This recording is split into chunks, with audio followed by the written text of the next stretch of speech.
नमस्कार दोस्तों, कैसे हैं आप? आई हो आप सभी अच्छे होंगे। आज एक फिर से पोर्टफोलियो रिव्यू करेंगे। रिव्यू करने से पहले डिस्क्लेमर कि मैं सेबी रजिस्टर्ड एडवाइजर नहीं हूँ। ये जो वीडियो बना रहा हूँ आपके एजुकेशन पर्पस के लिए और नॉलेज के लिए है।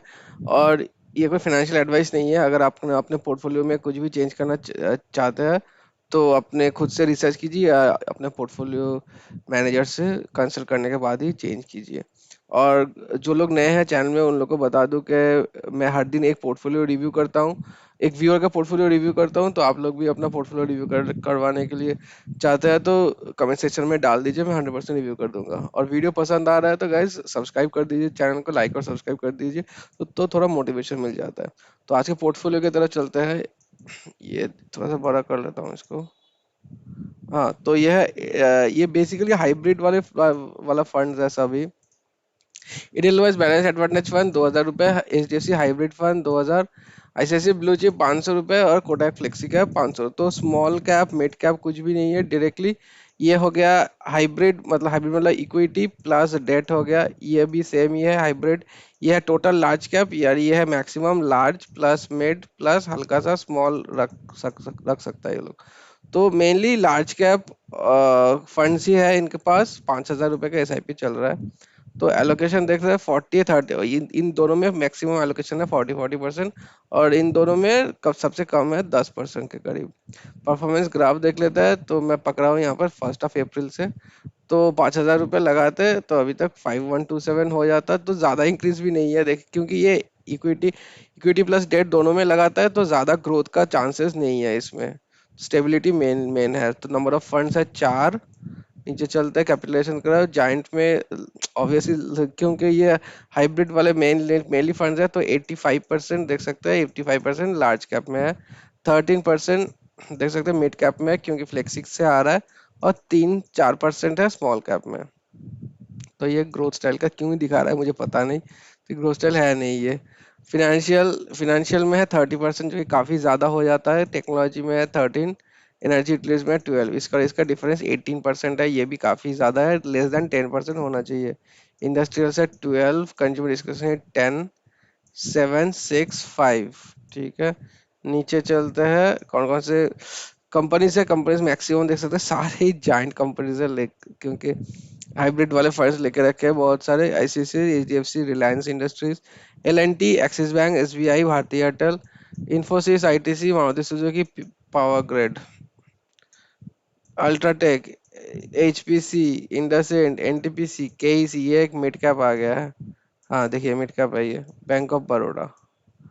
तो ये सारा पैसा इंडिया में ही जा रहा है, तो 100% इंडियन इक्विटी में, 100% इंडियन स्टॉक मार्केट में लगा हुआ है। तो ये कमेंट आ रहा है मृदुल बड़वा जी से, थोड़ा बड़ा कर लेता हूँ।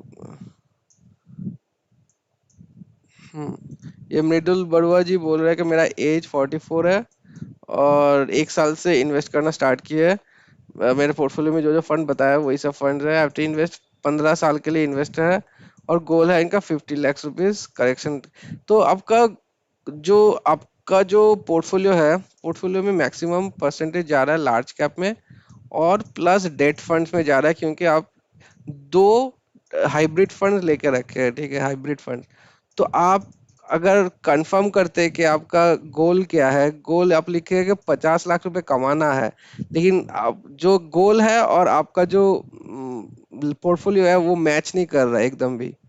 ठीक है, अगर वेल्थ क्रिएशन आपका गोल है तो पोर्टफोलियो तो मैच नहीं कर रहा है, क्योंकि आपका पोर्टफोलियो मेनली स्टेबिलिटी के लिए आ रहा है कि पैसा बढ़ेगा, अब बहुत ही आहिस्ता आहिस्ता बढ़ेगा, क्योंकि हाइब्रिड फंड्स में मेनली स्टेबिलिटी रहता है, ग्रोथ का चांसेस कम रहता है। तो आपका दो बैलेंस्ड एडवांटेज, एक एक दोनों हाइब्रिड फंड लेके रखे हैं आप। ठीक है, और यहाँ पर एक ब्लू चिप है, फ्लेक्सी कैप है। यहाँ पे आपका जरूरत है एक मिड कैप का, एक डेडिकेटेड स्मॉल कैप का। तो मेरे ख्याल से एक हाइब्रिड को निकाल सकते हैं आप। दोनों हाइब्रिड रखने का मतलब दोनों डेट डेट मिक्स्ड फंड रखने का कोई जरूरत नहीं है। जो भी आपको निकालना है निकाल दीजिए। आइडियली एडियल को निकालिए, एचडीएफसी को रख रहिए। तो एक यहाँ से निकालिए। ब्लू चिप का भी जरूरत नहीं है, क्योंकि आपके पास फ्लेक्सी कैप एक है। फ्लेक्सी कैप का 75% फ्लेक्सी कैप का पैसा जाता है इसमें लार्ज कैप में। ठीक है, तो डेडिकेटेड एक ब्लू चिप का भी जरूरत नहीं है। तो एक हाइब्रिड फंड रखिए, एक फ्लेक्सी कैप रखिए, क्योंकि आप, मैं जो समझ रहा हूँ आपका स्टेबिलिटी भी काफी जरूरत है आपका अपने पोर्टफोलियो में। तो वो दोनों के बाद एक मिड कैप लीजिए, एक स्मॉल कैप लीजिए। अगर आप, क्योंकि आप 15 साल बोले, आपका टाइम होराइजन बहुत ही अच्छा है, इसलिए मैं स्मॉल कैप सजेस्ट कर रहा हूँ आपको कि स्मॉल कैप से कोई दिक्कत नहीं होगा आपको। तो आपके इस ये वाला का पोर्टफोलियो लगाएंगे कि एक हाइब्रिड, एक फ्लेक्सी, एक मिड और एक स्मॉल। तो ये 4 फंड में से आपका काफी अच्छा खासा कॉर्पस बन सकता है 15 इयर्स कंसीडर करें तो। और जब भी ट्राई करेंगे 5,000 से थोड़ा थोड़ा पैसा बढ़ाइए। 5,000 कॉन्स्टेंटली 5,000 एसआईपी मत कीजिए 15 साल के तक। तो थोड़ा थोड़ा एसआईपी से अमाउंट भी बढ़ा दीजिए, आइदर ऑटो एसआईपी कर सकते हैं, वो जो मैं रिकमेंड नहीं करूंगा ऑटो एसआईपी, और auto step up SIP, sorry. या फिर आप मैनुअल स्टेप अप भी कर सकते हैं, खुद से बढ़ाइए जब भी आपके पास ज्यादा पैसा आएगा। खुद से 5,500 कीजिए, 6,000 कीजिए, उसके बाद नेक्स्ट ईयर से 6,500 कीजिए, ऐसे करके कुछ बढ़ाइए। 5,000 15 साल के लिए 5,000 कंटिन्यू एसआईपी थोड़ा सा कम हो जाता है। तो 15+ इयर्स में आपका थोड़ा सा मॉडिफिकेशन करेंगे ये इस हिसाब से, तो आपका 50 लाख रुपीज बन सकता है, कोई दिक्कत नहीं है उसमें। तो आशा करता हूँ आप समझ गए होंगे गाइस। वीडियो यहीं पर एंड करता हूँ। पसंद आए तो लाइक कर दीजिए, सब चैनल को सब्सक्राइब कर दीजिए। और कोई भी सवाल है या फिर अपने पोर्टफोलियो रिव्यू करवाना चाहते हैं, कमेंट सेक्शन में डाल दीजिए, मैं 100% रिव्यू कर दूंगा। Thank you so much for watching, have a good day.